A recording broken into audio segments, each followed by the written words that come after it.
Do you swear to obey your husband in all things? If not, do you swear to divorce him? The voice of the mother-in-law-to-be echoed audibly in the holy ceremony. Looking at my soon-to-be husband, who was dressed in formal attire and waiting for my response with a shy expression, I felt a sense of despair about this marriage.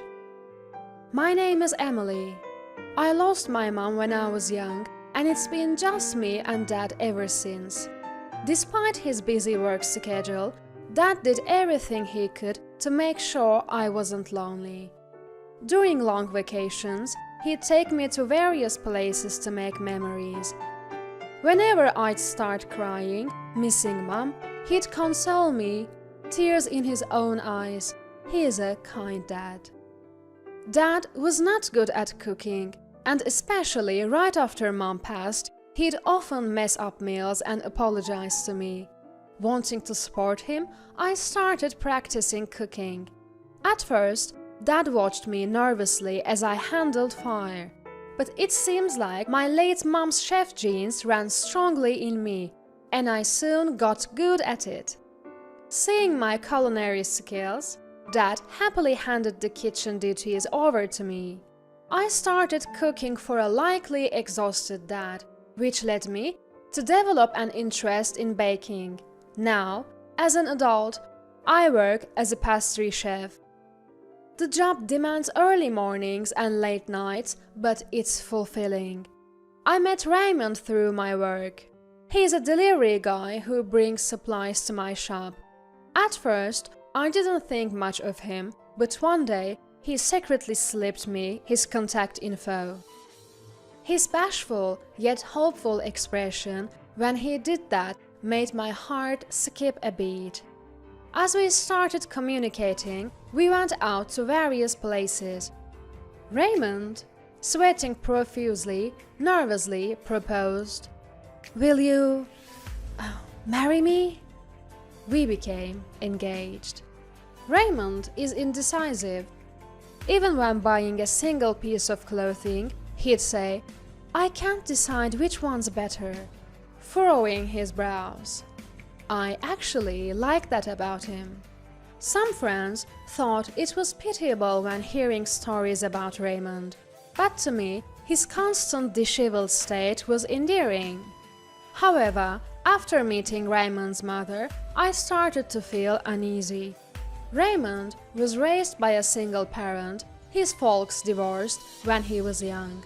He described his mom as a kind woman, but when we visited before the marriage, I didn't get that impression at all. "So, you are the beauty Raymond's bringing home?" Well, it would be rude to say more." The first words from her were an insult. Raymond, probably tense at the meeting of his mother and girlfriend, didn't defend me. I didn't expect much from him, but the sudden insult from the mother-in-law-to-be was a bit of a shock. When she found out I was a pastry chef, she looked disgusted. Apparently, she'd seen a TV show featuring the busy life of a pastry chef. "Can you take care of kids when they arrive, considering your job? Even taking care of Raymond is questionable. You'll be his wife. You'll have to dedicate yourself to him. Naturally, you'll quit your job once you're married, right? Raymond lives alone and can handle household chores just fine. He keeps his place neat for a guy, so I don't need to quit my job just to take care of him. When we have kids, I plan on taking maternity leave and parental leave, but I'm not giving up my career as a pastry chef." When I told this to my future mother-in-law, she turned bright red. "You can't do that! You should quit your job and become a full-time housewife. The role of a wife is to maintain the home. Times have changed. If we have kids, I want them to see a mother who's passionate about her career." "My word!" My rebuttal ignited her rage, and we were practically at each other's throats. Raymond was visibly stressed out in between us, and in the end, when I left his family home, he offered to walk me out. We were silent on the way to the station. I like Raymond, but I had no confidence that I could get along with that mother-in-law. I was starting to think this marriage wouldn't work. Then Raymond spoke in a subdued voice. "I'm sorry, my mom's a single mom and she's always been on edge, just trying to protect me. She's stubborn but kind. I'll make sure to tell her about your good qualities." I had been about to say that the marriage was off, but his words silenced me. I remember how hard my own dad had worked as a single parent, and thought maybe she was acting that way because she truly cares for Raymond. "Don't worry about it. I'm sorry for fighting with your mom. Next time we meet, I'll try to get along with her." Raymond nodded happily at my words, and we said our goodbyes. We had planned to meet each other's parents on our next date. Raymond said he was nervous, but having met his mom once, I felt prepared. I doubted anything worse could happen when meeting parents. I patted Raymond's shoulder to encourage him, and we waved goodbye. On the train home, I pondered whether I could get ever along with his mom. Raymond had spoken up for me, so I believed he would defend me next time too. However, that next chance didn't come until our wedding day. Even when we wanted to meet our parents, his mom kept saying she was too busy. My dad was concerned, but what could we do? Even on our wedding day, his mom didn't attend. Raymond kept apologizing. "I'm sorry, my mom's been really busy lately," and even bowed to my dad. I wasn't bothered by her absence since we didn't get along to begin with. I told Raymond I didn't want much to do with her even after the marriage. Raymond said, "If we can keep our wedding vows, then that's fine by me." Little did I know, this would be the beginning of a surprise on our wedding day. On the day of the wedding, Dad was crying when he saw me in my wedding dress. I couldn't help but laugh at the sight of Dad tearing up even before walking me down the aisle. "You better be happy, you hear me?" Through his tears, Dad said this, and I smiled and nodded. Raymond, who had been told to take care of Emily, was also grinning shyly. That's where my sense of bliss ended. I was standing with Dad in front of the chapel doors, nerves running high. Music began to play, and the double doors swung open. Before me lay the aisle, and at the end of it stood Raymond and, oddly enough, his mother. With arms linked, they both grinned, waiting for Dad and me to walk down the aisle. Dad whispered, "Who's that?" in a confused voice, to which I frantically replied, "That's Raymond's mom." The event staff seemed flustered too, but Dad and I began our walk down the aisle. Raymond was supposed to meet me halfway, but instead he stood with his mother at the altar. So Dad and I just stood there, dumbfounded in the middle of the aisle. "Before everyone makes their vows, Emily must first vow to me," Mother-in-law announced, unfolding a piece of paper she had in her hand. Glancing at Raymond to see if this was some surprise, he was just smiling at his mother. "Will you vow to obey your husband unconditionally? If you can't, you must vow to divorce." The room stirred at mother-in-law's proclamation. Even the pastor and the staff seemed taken aback, and some were trying to stop her, but mother-in-law didn't care. That's when it hit me, something Raymond had said before. When I told him that it would be difficult to get along with his non-attending mother in the future, he had said, "If you can keep your vows at the wedding, that's fine by me." I had thought it was unusually romantic for Raymond, but that wasn't the case. He meant that it was fine if I could keep a vow to mother-in-law during the wedding. What will it be? Will you vow? Mother-in-law was grinning down at me, and inside I thought, no, I can't. I can't be related to someone like this, and I certainly can't obey Raymond unconditionally.